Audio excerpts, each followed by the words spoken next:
Aokiji a affronté Garp, Kizaru affronte Luffy, et aujourd'hui, Akainu se dresse face à Kuma. L'aube d'une guerre est retentissante, l'affrontement final s'annonce, et tous sont en mouvement, aussi bien pirates que marines, car le monde va changer. Ce robot géant, à partir de lui, je vous propose aujourd'hui une des plus grosses théories sur le One Piece. Et ça va être énorme.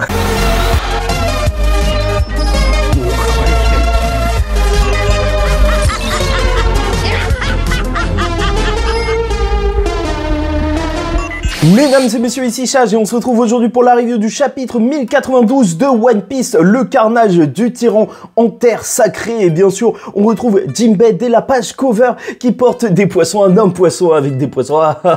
Qu'est-ce que c'est mignon ou bizarre en fait, vu qu'il a monté poisson, est-ce qu'il peut être attiré par des poissons? Ouais.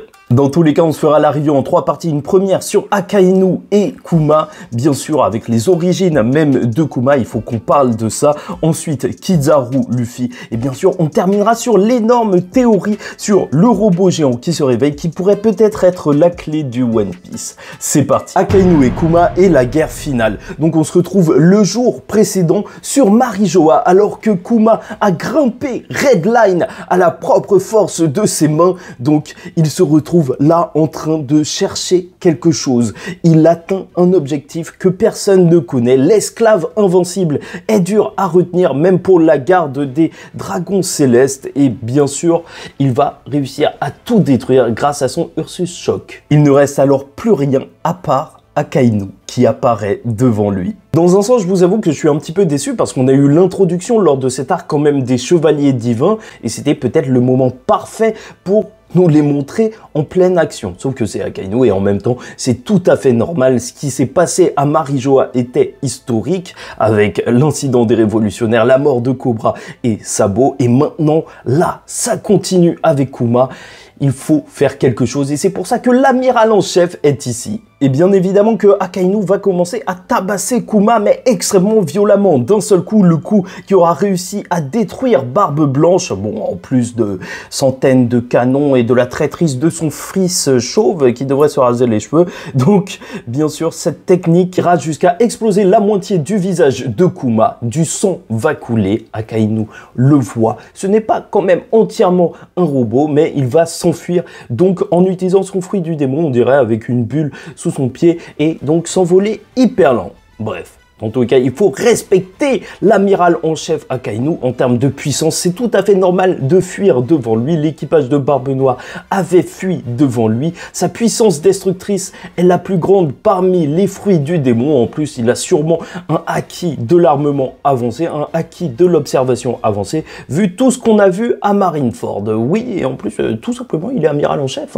Et moi, personnellement, je reste avec l'envie de voir tous les Monkey D se battre. Monkey D Garp face à Aokiji, Monkey D Luffy face à Kizaru, et peut-être, sait-on jamais, si l'amiral en chef Sakazuki Akainu donc poursuit Kuma, peut-être qu'il se retrouverait face à Monkey D Dragon, et purée, ça ce serait magnifique, hein. Pour clore l'arc d'Egghead, ce serait une dinguerie. Et parlons un petit peu plus en détail de Bonnie et Kuma, plus principalement, étant donné que c'est vrai, en fait, là, il le fera remarquer, normalement, Kuma est censé être une poupée sans vie, donc que vient-il faire là? Est-ce qu'il a une dernière volonté, en plus de celle de protéger le bateau des Mugiwara, comme il l'avait fait durant l'ellipse? Est-ce que, justement, ça voudrait dire que Bonnie et Kuma font partie peut-être de nobles ou même d'anciens marines, ou liés, en tout cas, au gouvernement, dans le sens où de toute manière, ok, oui, ils étaient donc des dirigeants d'un royaume, donc ils devaient avoir d'étroits liens, mais plus que ça, lors de ce chapitre, ça nous est rappelé, là, Sakazuki, on dirait qu'il a vraiment du mal à combattre Kuma, comme s'il avait des sentiments envers lui, et même Kizaru, il le dira ensuite quand il affrontera Bonnie, donc il n'a pas envie de blesser un visage dont il est proche, et c'est vrai que c'est extrêmement mystérieux, et même, ça pourrait être intéressant pour l'histoire de One Piece, d'avoir même des nobles, en plus de ça, qui se rebellent, même peut-être d'anciens Tenryubito, parce que pour l'instant, on n'en a pas, à part peut-être Shanks, voilà, on n'en sait rien, Mais ouais, sinon, il y a peut-être la mère de Luffy, vu toutes les théories comme quoi c'était une dragon céleste, mais bon, ça on verra. Franchement, ça on verra. Quoi qu'il en soit, il faut bien le noter, Kuma fait partie d'un petit peu tous les groupes. En tant que Shichibukai, il était plus ou moins pirate. Voilà, il semble connaître le gouvernement et maintenant il travaille pour eux et même il faisait partie des révolutionnaires. Donc s'il y a bien une personne qui doit avoir les clés des secrets de ce monde, c'est lui, en ayant même traîné avec Vegapunk. Donc croyez-moi, c'est un des personnages peut-être les plus importants de One Piece. Quoi qu'il en soit, globalement, ce qui s'est passé à Marijoa fait toute la différence. On a quand même un manque de nourriture dû aux révolutionnaires. Bon, après, c'est montré de manière assez marrante de la part d'Oda, un mec qui crie « Non, j'ai pas mon homard !» Comme si, j'aimerais bien crier ça un jour, tellement j'ai l'habitude de manger du homard. Et bien sûr, plus que ça, plus que l'attaque dirigée par Sabo, on a vu un Kuma s'en prendre directement à la garde des Tenryubito, des dragons célestes, mais aussi en blesser certains, tout ça sous les yeux de l'amiral en chef de la marine. Donc, reste à voir si même lui n'aura pas de répercussions au niveau de son statut. C'est triste parce que Akainu, c'était quand même un excellent amiral en chef, ouais. Enfin, en tout cas pour la paperasse, parce qu'il servait à rien sinon. En tout cas, c'est vraiment intéressant parce que c'est peut-être ça qui va mener à la guerre finale de One Piece, parce que s'ils manquent de vivres, alors croyez-moi, ils vont forcer les autres royaumes à envoyer de la nourriture. Si les autres royaumes se retrouvent sans nourriture, alors ça va péter dans le monde entier, et même de la part de Luffy, parce que s'il y a bien une chose que Luffy n'accepte pas, c'est quand les gens ont le ventre vide à cause de petites raclures. Plus que ça, s'il y a bien un groupe qui est légitime à lancer cette guerre finale, c'est les Dragons Célestes. Il n'y a qu'eux qui peuvent vraiment lancer une guerre d'une aussi grande envergure et donc lancer tout le monde contre eux. Mais bref, tout ça, on le verra bien. Et donc passons à la seconde partie, Kizaru vs Luffy. Puisqu'on va retrouver la flotte qui attaque les bêtes de Vegapunk, la marine qui arrive sur l'île d'Egghead, et bien sûr, le combat est en train de continuer. Je tiens à vous le dire, je vais rester factuel. Vraiment, que vous soyez d'accord ou non, parce que je vois que ça embrase la communauté, encore une fois, hein, dès qu'on dit du bien des amiraux. Alors, il y a les pro-Yonko qui sont super énervés, et si on dit l'inverse, bah voilà, c'est les pro-amiraux qui sont super énervés, mais j'essaye de rester le plus factuel possible. Parce que Luffy, qui est en Gear Force Snake Man, se fait arrêter ses coups, donc face à Kizaru, mais plus que ça, rien que cette phrase est juste épique, tu vois. Kizaru qui reconnaît que c'est bien lui, l'homme qui a battu Kaido, et c'est vrai, c'est dingue. Bon, le titre est incroyable. L'homme qui a fait tomber la créature la plus forte du monde. Non, mais vraiment, c'est une dinguerie d'avoir cette réputation dans le monde de One Piece. Même si, encore une fois, je considère pas qu'il est forcément plus fort que Kaido, parce qu'il y a 50 000 personnes qui sont passées sur Kaido, et il était en train de porter une île entière quand il s'est battu contre Luffy, c'était le 4e round. Bref, après ce combat, c'est totalement logique que Luffy ait une sacrée réputation. Bon, on va pas se mentir, c'est aussi le combat qui a perturbé toutes les échelles de puissance. Et je pense qu'on peut le dire sans trop se mouiller que le Gear Force ne suffit pas face à l'amiral de la marine, Kizaru, étant donné qu'on voit même Luffy transpirer avec une goutte. Encore une fois, c'est factuel, qu'est-ce que tu veux? Encore me dire que c'est une interprétation, mais la goutte est là, et au final, si le Gear Force a réussi à battre donc Katakuri, alors, est-ce que ça voudrait dire que Akainu est plus fort que Katakuri, tout simplement, et plus fort qu'un second de Yonko? Je vous laisse faire vos propres déductions, mais moi, j'ai toujours été partisan du fait qu'un amiral, c'est au moins supérieur à un second de Yonko, mais bref. C'est vrai que c'est dommage qu'on n'ait pas une scène qui montre clairement le niveau de Luffy après avoir battu Kaido, alors que Kaido, on le voyait, qui pouvait one-shotter Luffy après donc qu'il ait vaincu Katakuri. C'est ça le niveau de la créature la plus forte du monde. Quoi qu'il en soit, Kizaru va reculer extrêmement loin en dehors de l'île pour revenir, car la vitesse et la puissance d'après lui, et bien sûr avec cette vitesse, ce pic de vitesse à la vitesse de la lumière, alors ça va faire juste d'énormes dégâts. Un Luffy qui va littéralement s'envoler, être projeté, détruire en passant le Vega Force 1, donc le robot géant du docteur Vegapunk, et ça on en reparlera, et même le Sunny va s'envoler et tomber sur les nuages, on dirait qu'il va bien. Mais c'est donc Bonnie qui va continuer le combat face à Kizaru, alors qu'elle le dit, elle a a changé de cible. Son ennemi n'est plus le docteur Vegapunk, et ça c'est intéressant parce que qui est sa cible maintenant? À qui elle en veut par rapport à son père? Ça c'est assez intéressant. Mais dans tous les cas, elle n'arrivera pas à faire d'énormes dégâts à Kizaru, qui la projettera donc sur la barrière, et tu vas voir une énorme explosion. Comme quoi, ouais, faut vraiment pas essayer de passer à travers cette barrière. Et justement, les Vegapunk ont réussi à craquer le code de cette barrière, mais Kizaru se trouve derrière eux, et c'est peut-être la fin à ce moment-là. Sauf que bien évidemment, on va avoir l'intervention d'un Luffy en guerre vive, juste géant, attrapé Akainu, qui là, cette fois, il transpire. Voilà, on remarque tous les détails. D'ailleurs, c'est moi qui ai fait cette colo, n'hésitez pas à me dire ce que vous en pensez. Je m'entraîne un petit peu quand j'ai pas trop de... Bah voilà, il faut taffer parfois pour avoir les images en couleur. En vrai, encore une fois, il faut rester factuel. Le fait que Luffy ait plein de blessures autour de lui, c'est certes dû à l'attaque de Kizaru, mais aussi au fait, comme il le dit, donc qui s'est pris le dôme 2 fois, donc vu l'explosion que Bonnie a subi, alors ouais, ça a dû péter sur lui et ça a dû lui faire d'énormes dégâts. Quoi qu'il en soit, ça y est, c'est clair, Luffy Gear 5. D'après la réaction de Kizaru, il a été prévenu. C'est quelque chose sans précédent. Nika est littéralement face à la marine, et plus que ça, je me demande par rapport à Kizaru s'il va vraiment continuer le combat. Parce que c'est vrai que les derniers chapitres l'ont littéralement malmené. Plus tard, je me dis, même peut-être pas lors de l'île d'Egghead, qu'il pourrait quitter la marine, ou en tout cas se rebeller, parce que déjà, il a entendu Saturne parler des gens comme des insectes, en fait, des gens qu'on pourrait perdre, alors que on parle quand même des hommes qui se battent à ses côtés, mais Kizaru a dû affronter limite son fils adoptif avec Sentomaru, il a dû... Et il essaye de tuer son ancien allié, et même il a dû combattre Bonnie.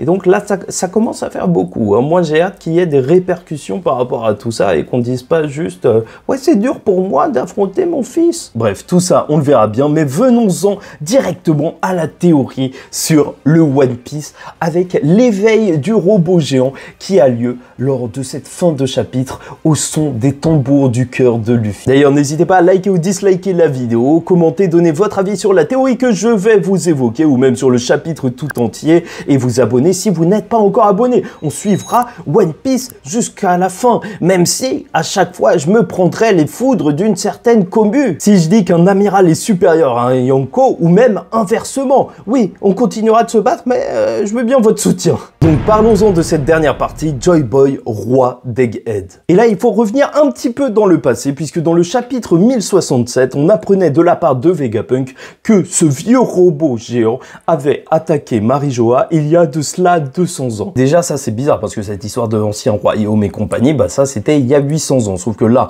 on le voit, c'est avec le cœur de Luffy qu'il s'est éveillé. Donc le son des tambours de Nika, du Joy Boy. Donc déjà, le premier gros truc qu'on pourrait dire, c'est que peut-être il y a 200 ans, il y avait un autre personnage qui aurait éveillé le Gomu Gomu no Mi, donc avec le Ito Ito no Mi modèle Nika. Après, c'est vrai que c'est assez étrange que le robot se réveille à ce moment-là, alors que Luffy est déjà passé en guerre vive, donc sur l'île d'Egghead par le passé, face à Lucci, mais peut-être juste qu'il n'était pas assez proche, ou même tout simplement qu'il fallait vraiment que son cœur fasse énormément de bruit, et vu que là, Kizaru l'a mise à mal et l'a fait passer la barrière, bah oui, là, son cœur, il a dû bien redémarrer bien fort. Ou peut-être tout simplement que le robot n'a pas voulu se réveiller pour la fraude qu'était Lucci. Mais quoi qu'il en soit, même lors de ce chapitre, et c'est pour ça que c'est assez important quand même, c'est de voir que Vegapunk le dira, en fait, sur le robot qu'il a créé, son propre robot géant, que c'est le rêve de l'humanité.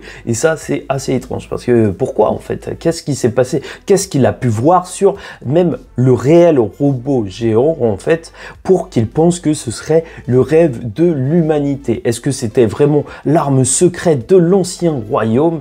Qui sait, peut-être bien. C'est là tout d'abord où je dois vous parler d'une théorie qu'on m'a partagée, qui vient d'Africhic, donc sur Reddit, et croyez-moi, ça va faire du bruit. Je vois déjà les TikTokers et compagnie essayer de voler la théorie, ou même les YouTubers, oui, je nous connais. Donc ce serait qu'en réalité, le guerre vive de Luffy a réveillé le robot géant lorsqu'il se battait face à Lucci, mais ne l'a pas réveillé lui, mais plutôt, et c'est là où ça va loin, donc a réveillé Kuma. Parce que bien entendu, lors des précédents chapitres, on a vu que Vegapunk mener des recherches sur les émotions, même sur l'esprit, et le fruit de Kuma est capable donc de transférer des émotions, des douleurs, même à travers ces petites papates super mignonnes.